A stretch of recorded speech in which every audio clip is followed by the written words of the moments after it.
Mr. Donetsk ලෝකයට තොරතුරු YouTube channel subscribe කරන්න. මේ මිනිසුන්ට වවුල් ගොවි පොළවල් පවා තියෙන බව ඔයා දන්නවද? මුලදී කම්පියෝගේ පේනුණා.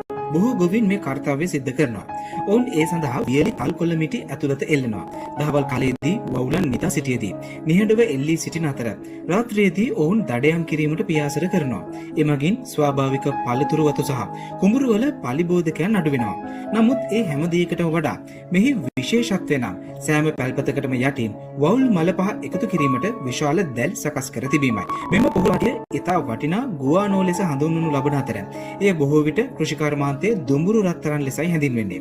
එය නයිට්‍රජන්, ෆොස්ෆරස්, පොටෑසියම් සහ බොහෝ ශුද්ධ පෝෂක වලින් පොහොසත් වන අතර භෝග වේගයෙන් වර්ධනය වීමට, අස්වැන්න වැඩි කිරීමට, දුර්වල පස වැඩි දියුණු කිරීමට උපකාරී වෙනවා.